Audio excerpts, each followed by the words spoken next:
Au sud-est de la Méditerranée, Israël présente une grande variété de paysages. La plaine côtière, couverte de terres fertiles, s'étend en profondeur à l'intérieur du territoire. Du nord au sud, le pays possède une épine dorsale formée de reliefs dont l'altitude peut dépasser les 1000 mètres. Mais le plus spectaculaire est le point le plus bas du globe, la mer Morte, 400 mètres en dessous du niveau de la mer. De nombreuses civilisations laissèrent des vestiges sur cette terre. Pour les peuples de l'Antiquité comme les Romains, la région appelée Palestine était d'une importance stratégique. Les Byzantins prirent le relais et les musulmans leur succédèrent. L'installation de l'islam entraîna la réaction de l'Occident et le début des croisades. Après les musulmans, les Ottomans s'imposèrent, mais Napoléon se dressa sur leur route. Peu avant la fin de l'Empire ottoman, les Britanniques arrivèrent avec la Première Guerre mondiale. Ils contrôlèrent la Palestine pendant 30 ans. Dès la fin du XIXe siècle, l'idée de créer l'État d'Israël avait été lancée par Theodor Herzl, juif autrichien, pour réagir à l'antisémitisme en Europe. Le pays devint une réalité en 1948. L'État d'Israël fut créé à la suite d'une recommandation des Nations Unies qui préconisait aussi la création d'un deuxième État, arabe-palestinien, en Palestine. Lors de la guerre des 6 jours en 1967, Israël conquit plusieurs territoires voisins, notamment le Golan syrien, la Cisjordanie comprenant Jérusalem-Est et la bande de Gaza. Les frontières sont toujours incertaines. Tel Aviv est la capitale du pays pour la communauté internationale. Elle accueille les représentations diplomatiques. Sa fondation remonte à la fin du XIXe siècle. Plusieurs fois millénaire, Jérusalem est considérée comme capitale par les Israéliens. Les institutions politiques y ont établi leur siège. Le Parlement a voté la loi du retour en 1950. Elle permet aux Juifs du monde entier d'immigrer dans le pays créé pour eux. Ils deviennent citoyens israéliens, reçoivent des leçons d'hébreu ainsi qu'une aide financière. Les Arabes palestiniens représentent le 5e de la population nationale. Parmi eux, les Bédouins, qui ont pour la plupart perdu leur mode de vie traditionnel.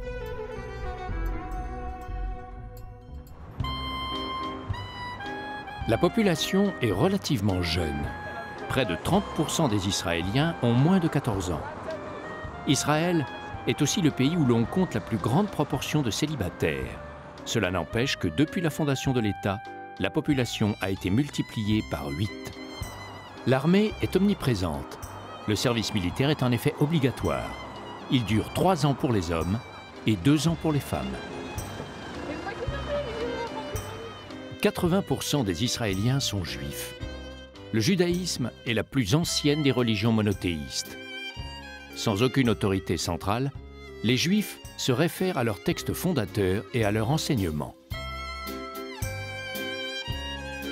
Un des lieux les plus sacrés du judaïsme, le mur des Lamentations, a été érigé voici 2000 ans.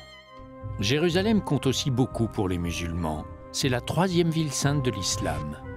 Parce que le Christ y a vécu ces dernières heures, Jérusalem est au cœur de la foi chrétienne.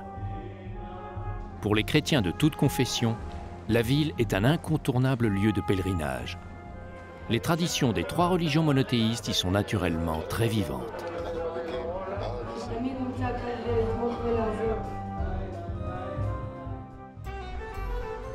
En provenance d'Europe ou en droite ligne d'Amérique, les influences les plus diverses inspirent les Israéliens. Les monuments anciens sont soigneusement intégrés dans les réalisations modernes. La conservation du passé n'est pas incompatible avec la modernité. Toutes les traditions témoignent d'une culture aux multiples facettes. Le folklore en donne un exemple vivant.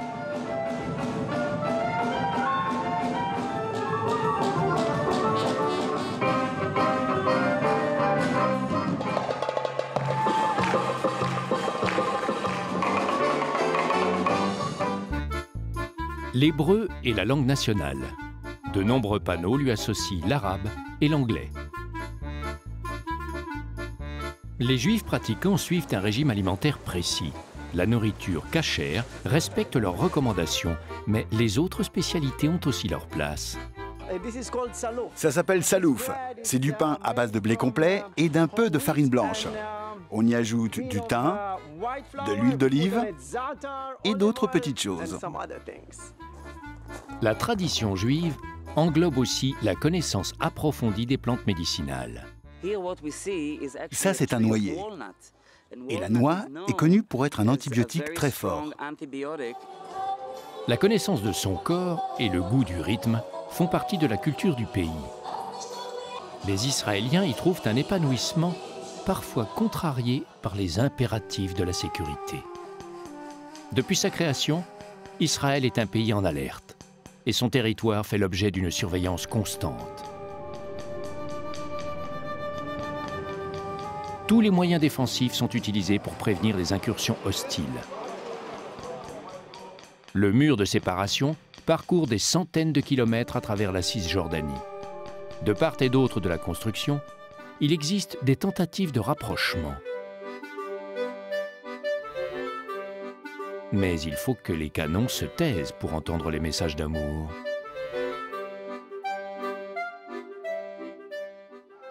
Certains ont payé de leur vie la cause de la paix. Défenseurs illustres du pays et grands noms de l'histoire, on rend hommage à leur sacrifice.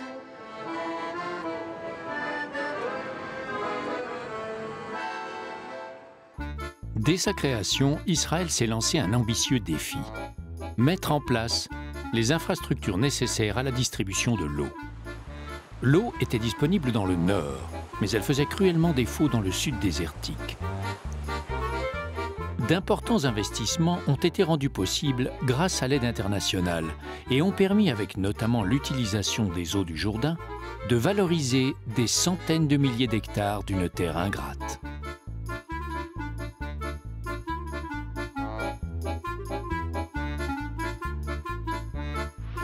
Dans le combat pour exploiter les terres, les kibboutz ont joué un grand rôle. Ces exploitations communautaires très sécurisées s'organisent autour de bâtiments collectifs. Les kibboutz avaient à l'origine une vocation essentiellement agricole.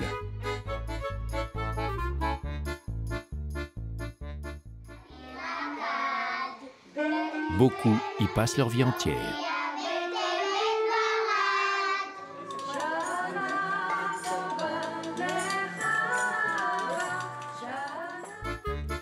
La gestion de l'eau et la mise en valeur des terres a permis un développement considérable de l'agriculture. La superficie des parcelles cultivées a plus que doublé depuis l'indépendance. Aujourd'hui, la production agricole intérieure suffit à satisfaire la majeure partie des besoins alimentaires du pays. Grâce à la recherche, des fruits ont été améliorés et d'autres ont été acclimatés. Israël est devenu un leader mondial dans le domaine de la reforestation dont s'occupe Zeev Kedem. Nos activités ont 3 couleurs. Marron, pour que la terre perdure, bleu, pour augmenter les ressources en eau du pays, et vert, pour planter des arbres. Longtemps orienté sur la vie rurale, Israël a diversifié son savoir-faire. La bourse israélienne du diamant est une des plus importantes du monde. La taille de la plus dure des pierres précieuses est une activité florissante dans le pays. L'industrie emploie le 5e de la population active. Un chiffre étonnant quand on sait que le pays possède peu de ressources naturelles, à l'exception de la potasse, des phosphates et de quelques autres minéraux. Les centrales thermiques fournissent la quasi-totalité de l'électricité. Le soleil apporte un complément. Les nouvelles constructions doivent être équipées d'un chauffe-eau solaire.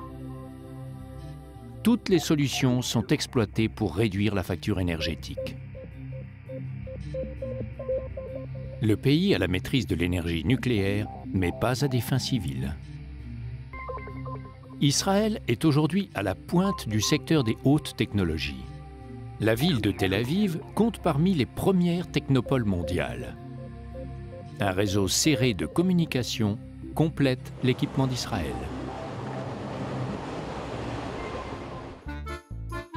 L'économie bénéficie de l'apport des pèlerins qui visitent les lieux saints en Israël comme dans les territoires palestiniens. Mais le tourisme a d'autres ressources.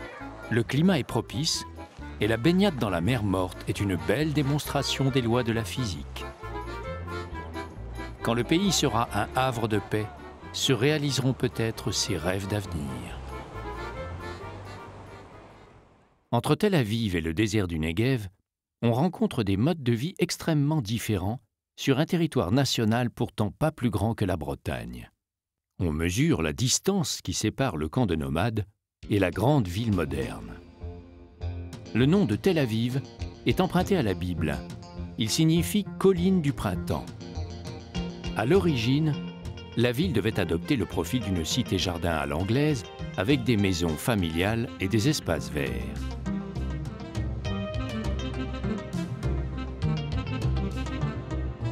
Mais la ville connut un développement tellement rapide que l'on renonça définitivement à la cité-jardin. Pour permettre à la ville de grandir, on abandonna les restrictions initiales sur la hauteur des immeubles.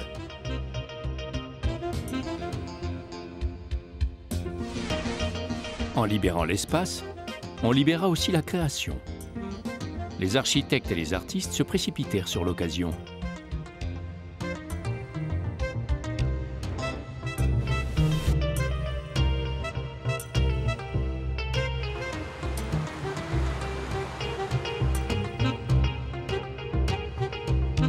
Malgré la poussée verticale, la ville n'a pas perdu sa personnalité.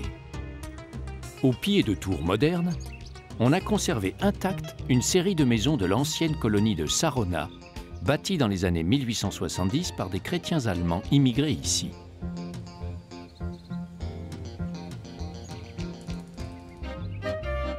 Le quartier de Neve Tzedek est antérieur à la création de Tel Aviv. Pendant les années 1920, on appelait l'endroit le Petit Paris. En quelques années, le quartier est devenu l'un des plus prisés de la capitale. On veille à son authenticité et aux arrêts de persiennes à figure humaine qui fixent les volets. La rue Dizengoff ne désemplit pas. Elle regroupe des boutiques à la mode et des commerces voués à l'artisanat. Parmi les créations, des objets à caractère religieux comme la menorah, le chandelier à 7 branches.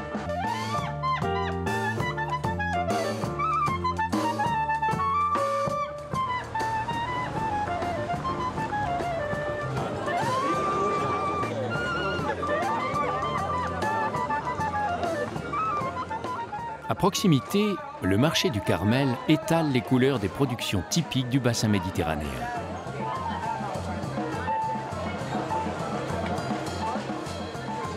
La loi religieuse interdit le mélange de la viande et des produits laitiers.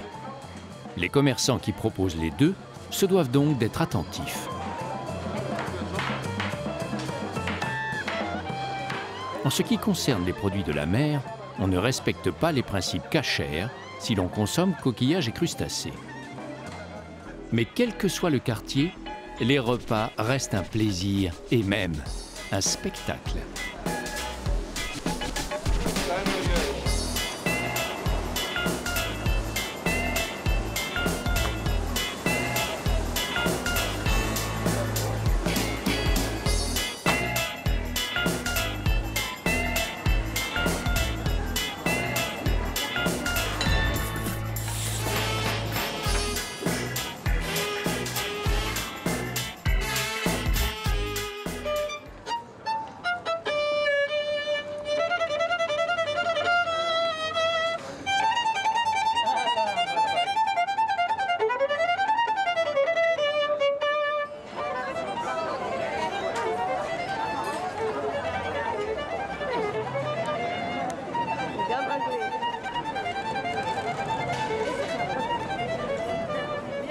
Dans les rues animées, personne ne s'étonne de croiser des personnages hors normes.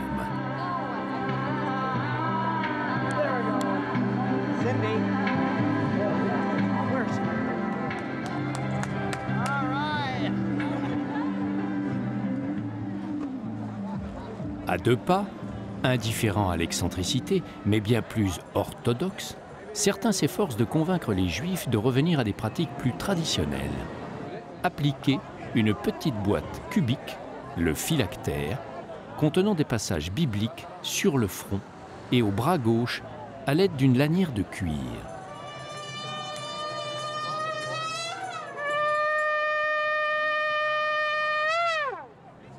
Alléluia Adonai Kol Goïm.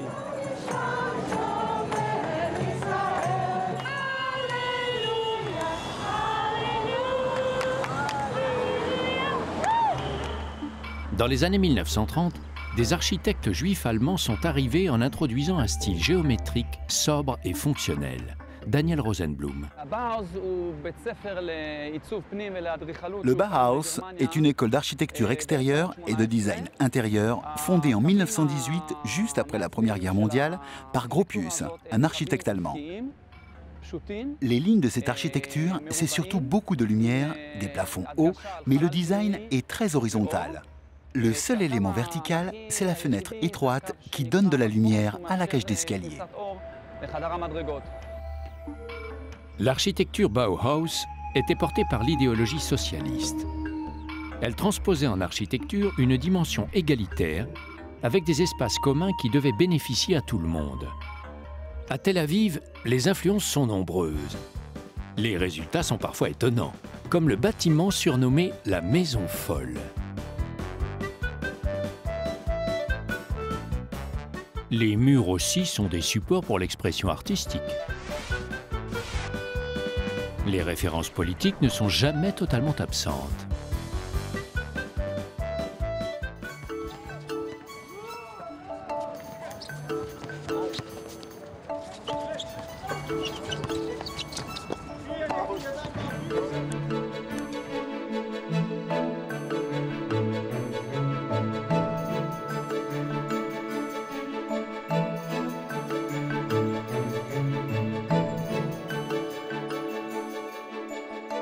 Le musée d'art de Tel Aviv abrite une impressionnante collection, dont une œuvre monumentale de l'américain Lichtenstein.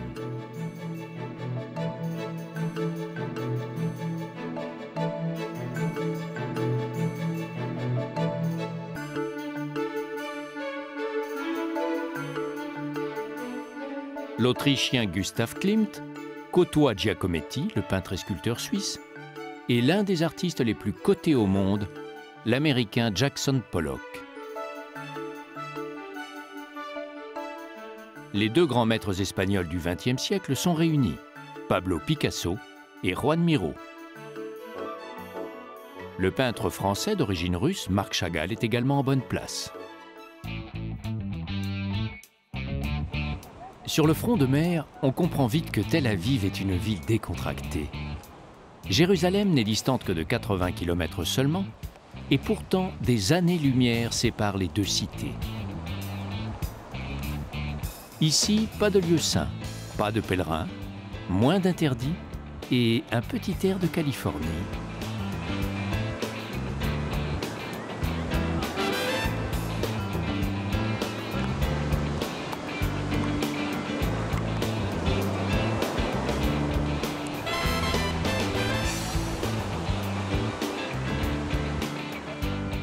La nuit tombe sur les anciens docks. Les quais ont été transformés en lieux de promenade où alternent expositions et vitrines de magasins. On s'y donne rendez-vous pour faire du shopping et pour prendre le frais sur les anciens débarcadères.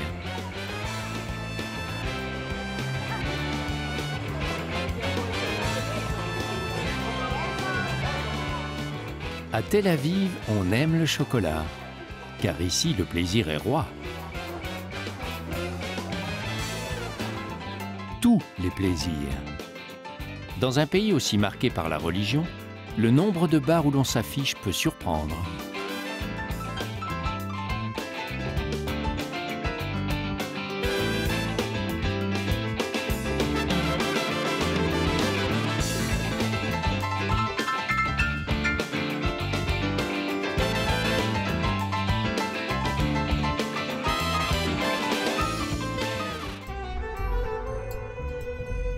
Aujourd'hui englobée par Tel Aviv, la ville de Jaffa fut pendant 4000 ans l'un des ports les plus actifs de la Méditerranée.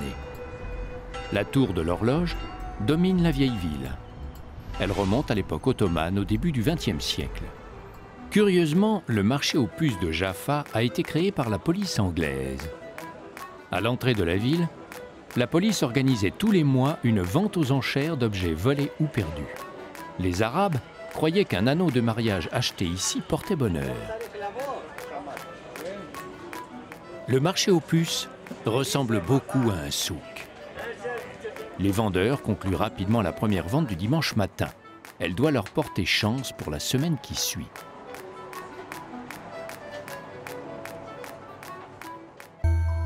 On évoque souvent le port de Jaffa comme le plus vieux du monde. Il était déjà en activité à l'âge du bronze, 2000 ans avant Jésus-Christ. La cité mentionnée dans l'Ancien et le Nouveau Testament n'a pas toujours été paisible. Derrière les murs ottomans se cache un passé de conquête et de reconquête. De multiples cultures y ont laissé leur empreinte remarquablement préservée dans le bois, la pierre ou le laiton.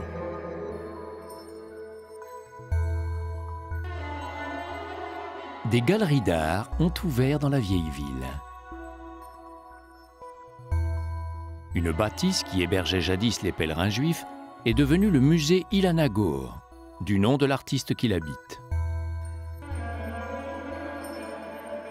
La terrasse, transformée en café, est elle aussi peuplée d'œuvres d'art.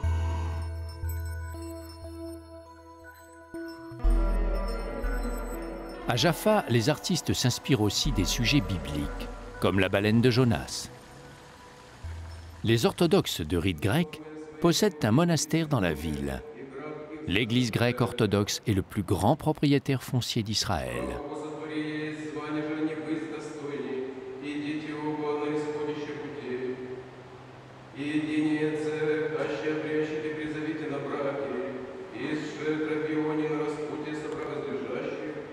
Le contraste est impressionnant entre le passé à Jaffa et le futur tel qu'il apparaît au nord de Tel Aviv. À Herzliya, le pays dispose d'un concentré de technologie. Pour le nombre de ces entreprises liées aux technologies de pointe, Israël arrive juste après la Californie. L'université de Tel Aviv joue un rôle moteur en associant les entreprises de haute technologie à la recherche.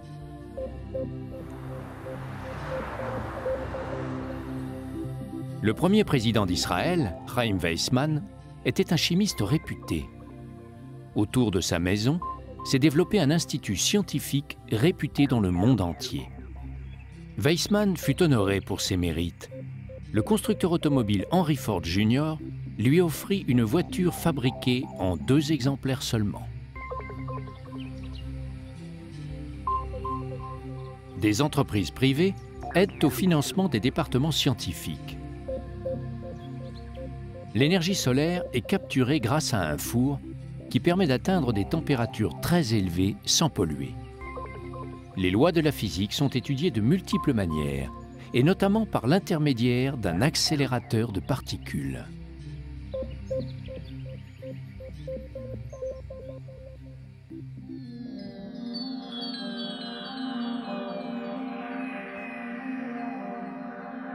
En longeant la côte au nord de Tel Aviv, on remonte dans le passé. Ici, le sable avait recouvert les vestiges d'un aqueduc romain. Élevé au IIe siècle de notre ère, l'ouvrage est composé d'une seule rangée d'arches surmontées par une canalisation en pierre. La construction à proximité immédiate de la mer fournissait l'eau douce à l'une des plus grandes cités de l'Antiquité, Césarée. Avec son amphithéâtre étiré en longueur sur la plage, la ville fut créée par le roi Hérode. Il la baptisa Césarée en l'honneur de l'empereur romain César Auguste. La ville devint par la suite la capitale régionale de l'Empire romain. Les Arabes s'emparèrent de la ville au 7e siècle, puis la laissèrent à l'abandon. Il faudra attendre le tout début du XIIe pour que les croisés récupèrent Césarée. Ils réhabilitèrent une partie seulement de la ville envahie par le sable et très délabrée.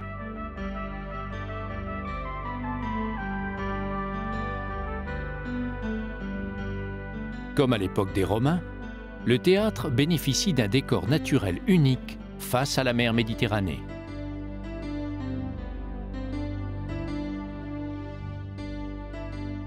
Les croisés protégèrent Césarée de murs d'une robustesse qui étonne aujourd'hui encore, quand on sait que la ville changea de main à 4 reprises à l'époque des croisades.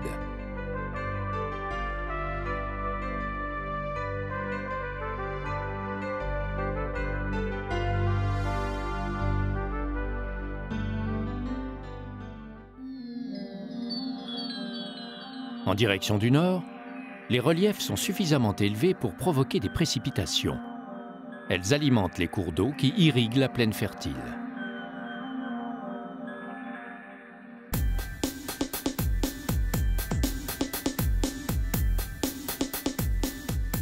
En suivant la côte, on approche de la grande ville du nord, Haïfa.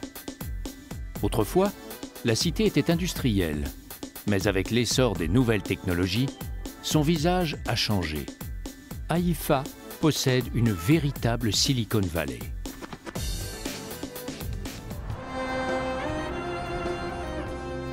Depuis le début du XXe siècle, la population de la ville a été multipliée presque par 30. Une fois franchi le cap Carmel et le mont du même nom, Haïfa se dévoile. Le port fut longtemps la première image que les immigrants juifs apercevaient d'Israël. Le musée de la marine et de l'immigration clandestine raconte les hauts faits de la marine israélienne.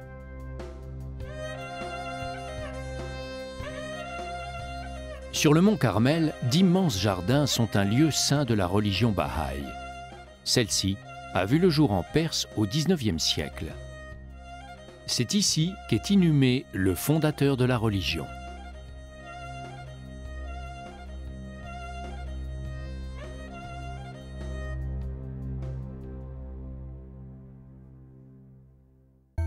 Akko ou Saint-Jean d'Acre. La cité est déjà mentionnée dans des textes égyptiens 19 siècles avant Jésus-Christ. La ville resta 4 siècles aux mains des Arabes. Les souks révèlent la richesse d'une ville où Alexandre le Grand déjà fonda un hôtel de la monnaie qui resta en activité 6 siècles durant.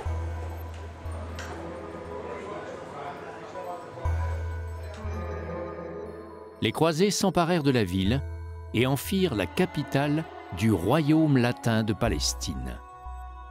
Ils construisirent une citadelle, siège de leur pouvoir. Les différents ordres militaires y étaient représentés, templiers, chevaliers teutoniques et hospitaliers. Plusieurs salles, dont la structure n'a pas changé depuis le XIIIe siècle, ont servi de prison pendant le protectorat britannique. Un souterrain permettait de quitter la forteresse en cas de siège prolongé.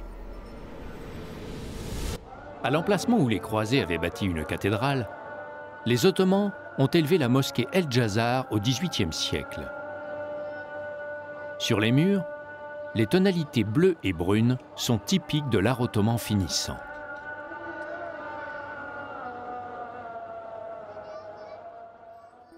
Le Han el-Umdan était une auberge, un caravansérail. 4 horloges donnent l'heure, en chiffres romains, hébreux, indiens et arabes. Le tunnel dit des Templiers mène à la côte près de l'église Saint-Jean, construite par les franciscains au XVIIIe siècle.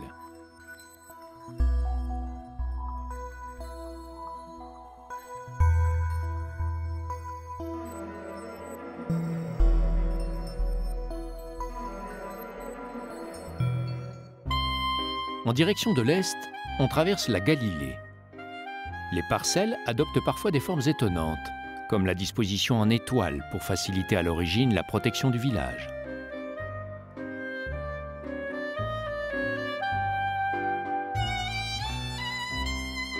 Les terres fertiles de Galilée se trouvent dans une zone stratégique très convoitée.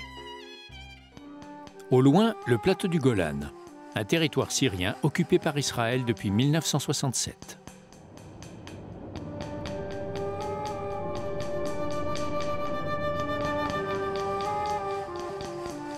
Avant 1967, la frontière entre Israël et la Syrie longeait ce cours d'eau. Aujourd'hui, la ligne de démarcation s'est déplacée à une vingtaine de kilomètres plus à l'est. Les positions syriennes sont abandonnées depuis la guerre des 6 jours. En 1967, le plateau du Golan fut le théâtre de combats acharnés. À proximité, la ville syrienne de Kouneitra. Très sensible, la région a été mise sous surveillance par les Nations Unies. L'altitude et le sol basaltique sont favorables à la vigne sur le plateau du Golan et le seraient depuis longtemps selon Shalom Aronson. Regardez, sur toutes ces pierres, on voit des grappes de raisin et des branches de vigne. Nos ancêtres ont développé le même commerce et nous devons perpétuer leur tradition. Pour que le vin soit cachère, il faut que les employés soient juifs orthodoxes dans la partie de la chaîne où les bouteilles sont encore ouvertes. Autre restriction, on ne peut pas vendanger dans les 3 premières années où la vigne produit ses fruits. Nous avons aussi ce que nous appelons l'année sabbatique. Tous les 7 ans, il nous est alors interdit de planter des vignes. Pour faire du vin cachère, le vin doit être produit et commercialisé clairement par des juifs, dans le respect des règles du sabbat.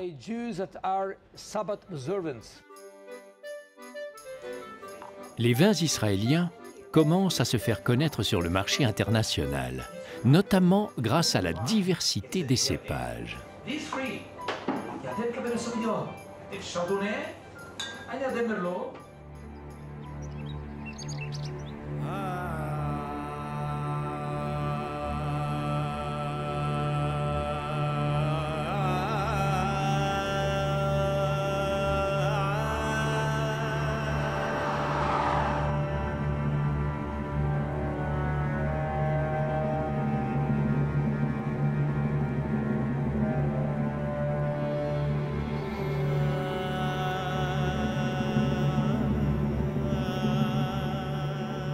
La Galilée recèle une étonnante densité de lieux bibliques. Le lac de Tibériade a beaucoup d'importance pour les chrétiens. Plusieurs épisodes de la vie du Christ s'y sont déroulés, comme la pêche miraculeuse.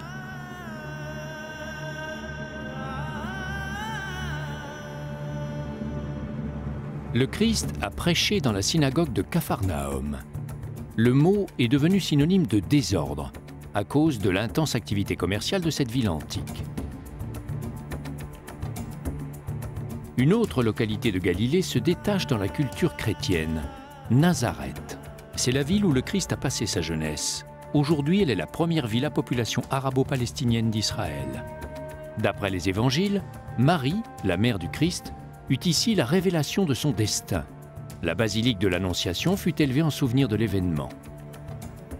Ici, la messe prend une dimension particulière.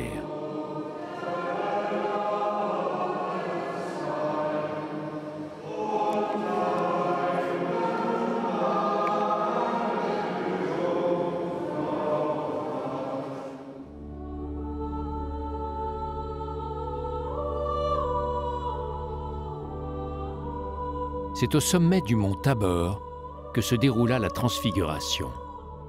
Devant les apôtres, l'apparence du Christ changea en laissant apparaître sa nature divine.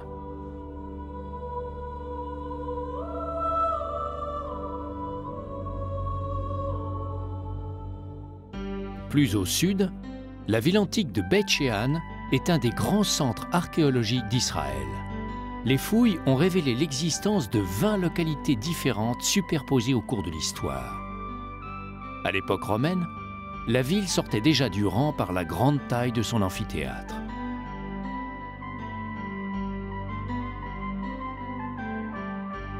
La ville possédait tout le confort moderne, des latrines, mais aussi le chauffage par le sol. La salle de bain est surélevée pour faire circuler la chaleur en dessous.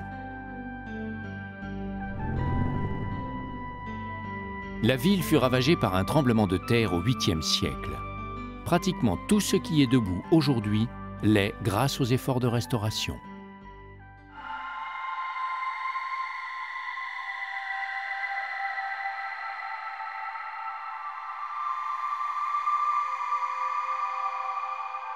Les Romains connaissaient bien l'environnement de la mer Morte, une étendue d'eau fermée située au point le plus bas de la planète.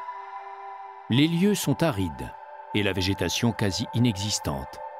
L'appellation mer Morte n'est pas usurpée. Aucun poisson ne peut y survivre et la vie n'existe qu'à l'échelle de bactéries.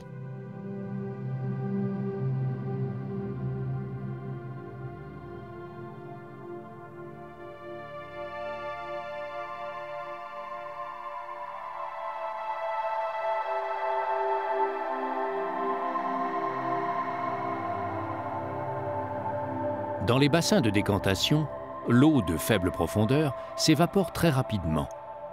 Lorsqu'elle est évaporée, il suffit de recueillir un sel très recherché.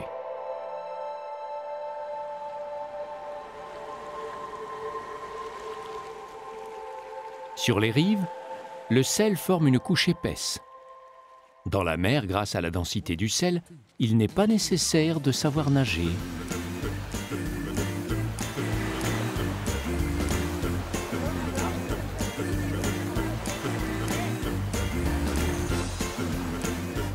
Mais quelle religion prévoit cet étrange cérémonial? S'enduire consciencieusement de boue. Oui, on vient de loin pour sacrifier à ce rite surprenant.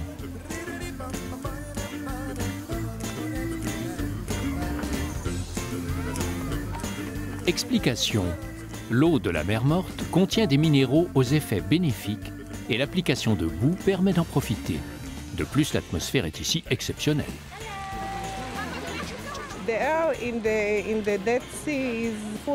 L'air de la mer Morte est plein d'oxygène, beaucoup plus d'oxygène qu'au niveau de la mer.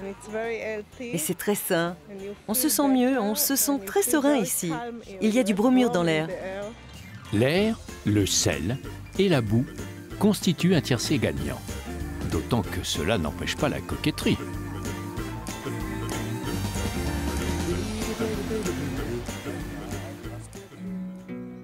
Face à la mer Morte, dans la réserve Ein Gedi, la vie naturelle est beaucoup plus intense. Le daman des rochers est un petit herbivore. Il apprécie donc l'étonnante variété des végétaux. Certaines plantes propres au milieu salé voisinent avec les roseaux qui ne peuvent vivre qu'entourés d'eau douce. Dès que l'eau douce fait son apparition, les plaisirs changent. Dans les bassins creusés par l'érosion, on se baigne pour se rafraîchir. La gorge étroite du Wadi David aboutit à la cascade du roi David.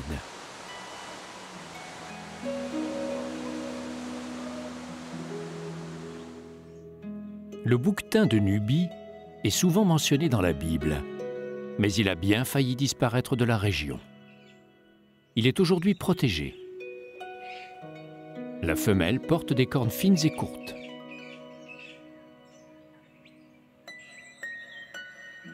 On reconnaît le bouquetin de Nubie au léger pelage noir et blanc qu'il porte sur les pattes. Le mâle est armé de cornes puissantes.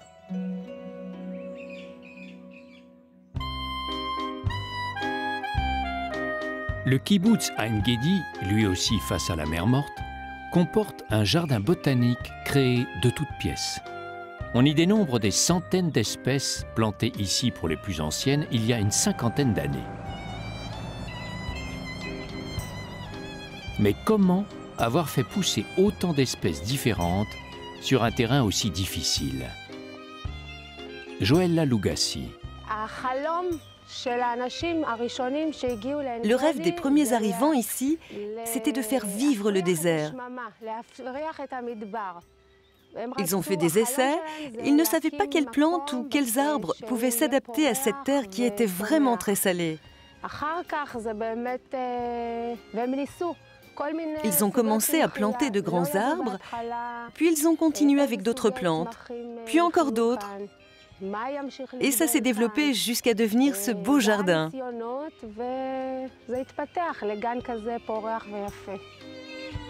La terre d'Ain Gedi réussit particulièrement à certains arbres géants. Quand il est arrivé à Ain Gedi, ce baobab mesurait 1 mètre. Je l'ai vu planter. Pour obtenir une telle réussite, il y a sûrement un secret. Vous entendez le silence?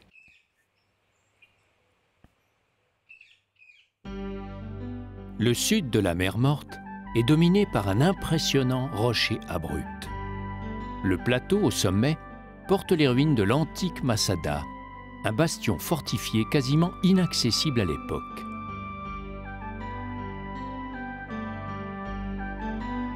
Au 1er siècle de notre ère, les Juifs se révoltèrent contre l'occupant romain.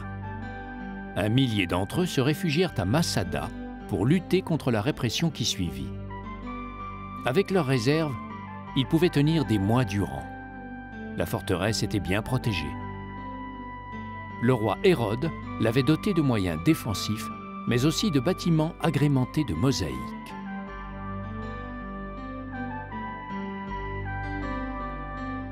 Les murs, vieux de 2000 ans, ont fait l'objet de restaurations, tout comme l'ancienne synagogue, la plus ancienne du monde.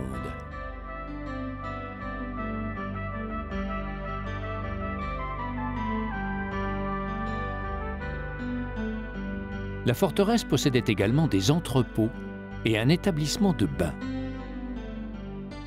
L'approvisionnement en eau était astucieux. Charles Ayache connaît bien Masada. À l'époque hérodienne, on avait construit 2 canaux en forme de V qui captaient le petit lit de rivière qu'on peut voir ici à l'ouest.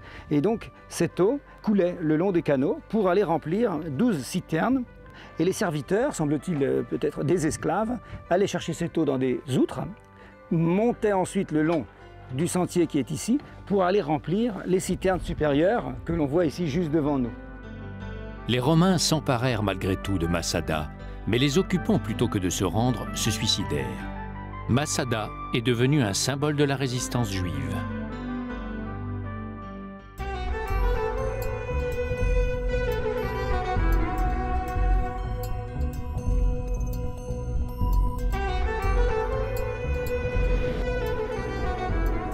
Le désert du Negev fournit à Israël de nombreuses ressources géologiques. Le premier ministre d'Israël, David Ben-Gourion, avait compris déjà que derrière les apparences, le Negev avait un potentiel. Il fallait que l'État vienne à bout du désert. Sinon, le désert viendrait à bout de l'État. Il décida donc de mettre le désert en valeur.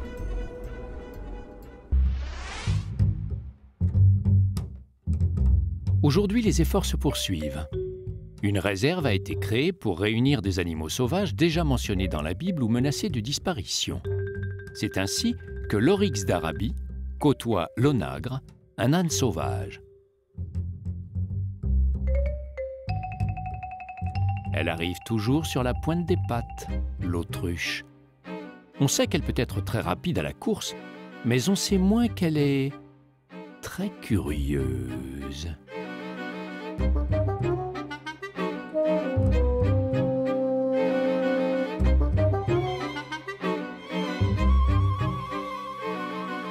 Les grands rapaces font aussi partie de la faune du Negev. Le vautour égyptien intimide le fennec, le plus petit des renards. Le chacal rôde et mijote un mauvais coup. D'ailleurs, même le caracal s'en méfie. Le rat des sables s'active, tandis que la hyène a trouvé un coin d'ombre pour la sieste. Comme le léopard.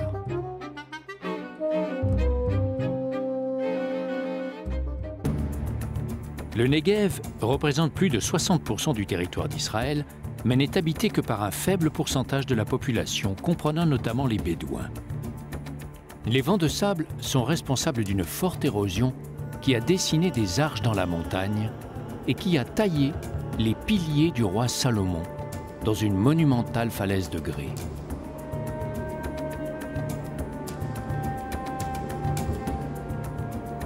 Malgré les conditions difficiles, les hommes ont prospecté le Negev pour exploiter ses richesses.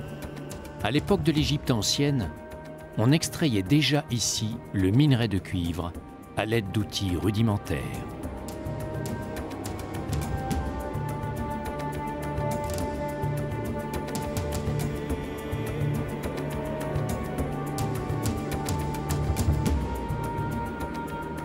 À l'extrême sud du pays, les frontières politiques se rejoignent.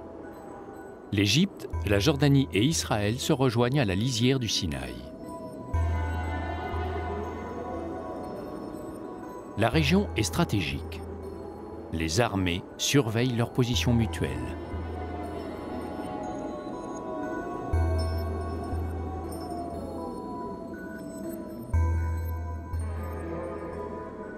Entre la Jordanie et la presqu'île du Sinaï, qui appartient à l'Égypte, le territoire d'Israël se rétrécit de plus en plus pour atteindre la mer Rouge.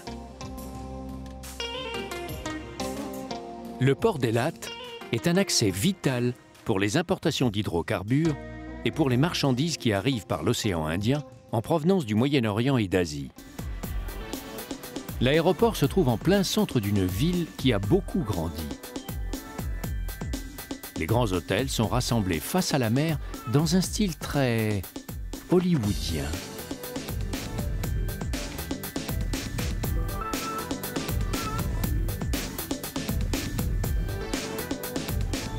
Avec une température moyenne de 21 degrés, la saison des baignades dure toute l'année.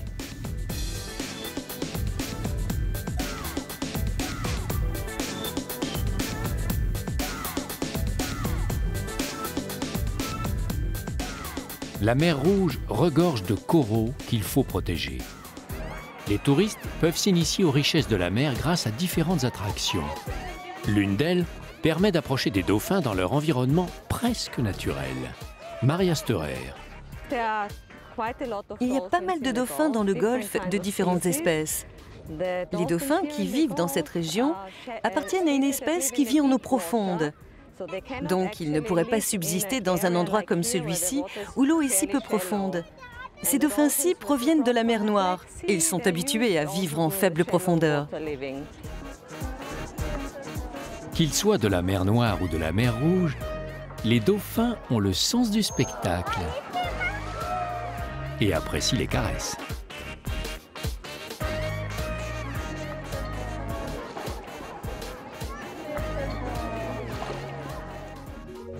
Dans le parc d'observation sous-marine, la faune de la mer Rouge apparaît dans son incroyable diversité. Par mimétisme, les animaux se fondent dans leur univers minéral et végétal. Il n'est d'ailleurs pas facile de faire la distinction entre roches, plantes et poissons.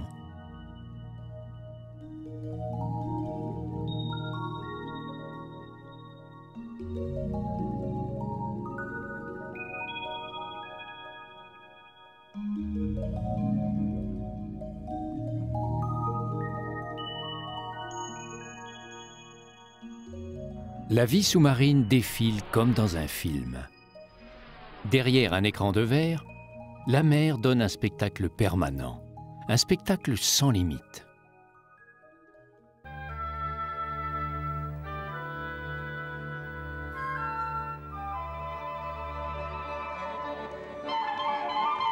Bien au-delà de la mer, les cultures ont en Israël des origines très lointaines.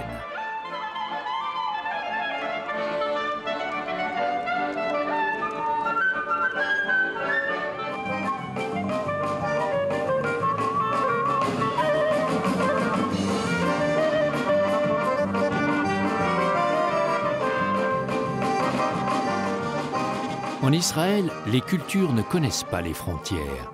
Elles s'expriment partout et se mélangent, surtout à Jérusalem.